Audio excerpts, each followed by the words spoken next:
Oh iya. Akhirnya lo beranggapan bahwa jelas Kurnia Mega ini yang salah atau seperti apa? Oh belum tentu. Waktu podcast itu kan sebenarnya mantan istrinya Mas Kurnia tuh menghubungi saya lewat temannya. Dan kita sempat tanya, yakin mau disampaikan hal ini? Karena ini sesuatu yang bisa membunuh karakter seseorang. Tapi beliau menjelaskan bahwa saya terdesak dan saya dibilang saya ini nggak peduli suami segala macam gitu, dan bahkan ibunya merestui untuk ini, dia meluruskan. Tapi saya bilang ini bukan aib loh. Dia bilang mau nggak mau mas, mau gimana gitu. Ya saya pikir juga nggak fair juga kalau saya nggak kasih tempat. Akhirnya begitu beliau menyampaikan semuanya, saya sempat ragu juga, tapi beliau bawa bukti.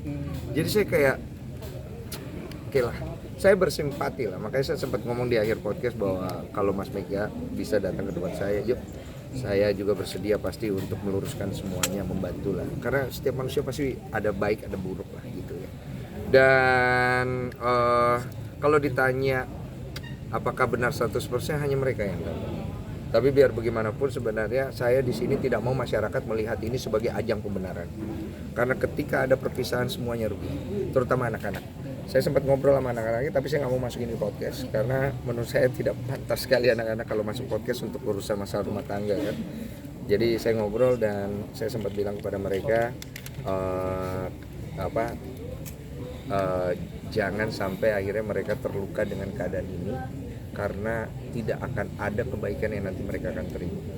Karena biar bagaimanapun anak-anak itu yang paling ringkih akhirnya. Karena di sini bapak, di sini ibu, iya kan? Biar gimana pun, yang mereka nggak ada nih kalau nggak ada bapak ibu gitu. Bang, tapi ada sejauh ini kekecewaan ngomong juga ada nggak sama sih Kurnia dari belum sih, Bang? ada kekecewaan juga sih dari orang tuanya si ceweknya ini, maksudnya kan mau jual GOR katanya demi Oh. kesembuhan 40 miliar ya? demi 40 miliar demi kesembuhannya Kurnia. Ya seperti yang kalian nonton aja itu. Kalau yang aku tangkap sih sepertinya ada lah pasti, biar bagaimanapun ya. Tapi kalau lebih jauh kekecewaan seperti apa, saya tidak tahu karena dia menyampaikan cuma sedikit aja di situ. Nah, ketemu sama Satu. Kurnia mungkin udah ada omongan belum sama komunikasi sama Kurnia Podcast Mega? Ada, saya sempat hubungi langsung Mas Kurnia. Kalau misalnya ada waktu, yuk datang ke tempat saya. Jadi saya juga bisa both side ya. Jangan sampai kesannya saya kayak berpihak ke siapa gitu. Enggak. Dan beliau menyatakan kepada saya untuk sekarang ini tidak. Dan sepertinya yang saya tanggap, beliau kayak tidak mau membicarakan hal itu. Jadi saya pikir saya juga nggak mau maksa, dan saya nggak mau juga Mas Kurnia Mega berpikir saya mau jahatin beliau. Sama sekali nggak. Saya tahu bagaimana pahitnya rasanya berada di posisi yang tidak enak.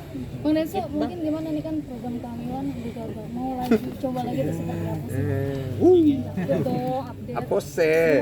Kamu kelarin dulu ini. Tapi gimana tuh Bang terkait- Denso, tapi yang dia sampai mabok-mabok sampai dari usia 18 tahun itu benar itu? Oh, saya nggak tahu kalau itu. Tapi pemaparannya seperti itu. Ya pemaparannya seperti itu. Kalau masalah benar tidaknya, ya saya nggak tahu itu. Kan saya cuma mendengarkan ya.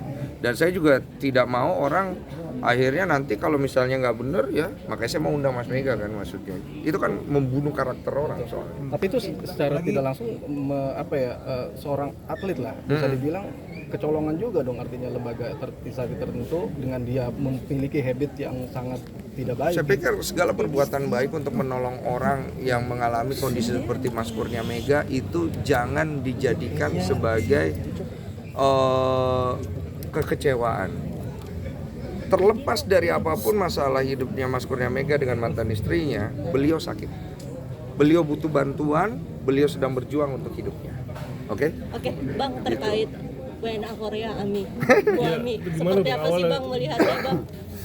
Kenapa nanya gue semua sih? Kan lagi rame Gimana lagi. setelah ketemu dia, Gue nggak ngundang, orangnya datang sendiri. Bang, setelah ketemu Abang dan podcast langsung, apa yang Bang Denso lihat sebetulnya dari sosok Bu Ami ini? Iya, seorang wanita yang kehilangan anaknya dibawa. Kebetulan beliau datang sendiri ke tempat saya ya. Sekali lagi nih buat tegasin ya, istrinya Kurnia Mega datang sendiri.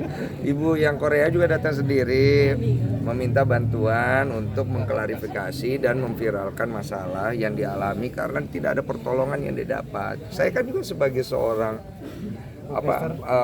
sebagai seorang podcaster, saya lihat ya ini ada cuannya ya, gue jujur loh. Tapi gue juga ngelihat bahwa Bu, ibu yakin karena ini masalah nanti takutnya begini. Jadi gini, gue sebagai podcaster, gue cari duit. Tapi gue juga mikirin ke depannya.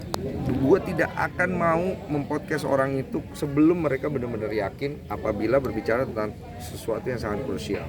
Nama baik seseorang, keluarga, anak-anak. Karena impactnya gede banget.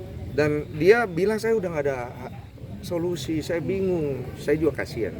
Jadi akhirnya saya kasih wadah dengan saya bilang kalau ada buktinya saya mau. Dan dia bawa buktinya. Dia tunjukkan bukti foto, dia tunjukkan bukti WhatsApp segala macam. Ya saya nggak tahu ini bukti kan bisa benar bisa tidak.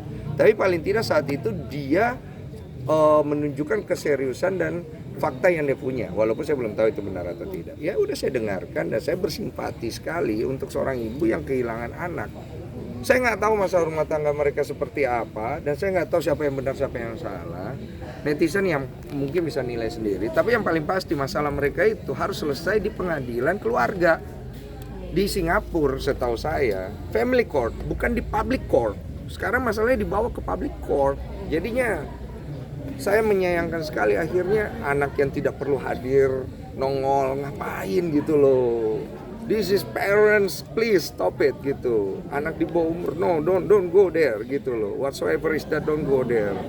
Karena anak kecil itu harus kalau mau protect anak itu, don't bring it to your problem as a parents. Itu tuh poin gue gitu loh. Itu sih. Tapi percaya nggak bang kalau di abuse ke anak? Mungkin aja saya nggak tahu. Kalau memang benar, bring it to the court. Ya ngerti kan? Bawa ke pengadilannya, jangan bawa ke publik gitu loh. Kalau ke publik kayak gitu kan anak ini kan dia sekolah nanti anak-anaknya tambah bully dia, ngerti gak sih maksud gue? Berarti menyayangkan ketika anaknya hadir di podcast Iya, yang salah untuk satu podcast klarifikasi. dokter. Iya gue menyayangkan. Lu kalau mau adu domba gue silakan, gue menyayangkan. Karena menurut gue nggak ada masalah dengan semua orang yang menghadirkan anak itu.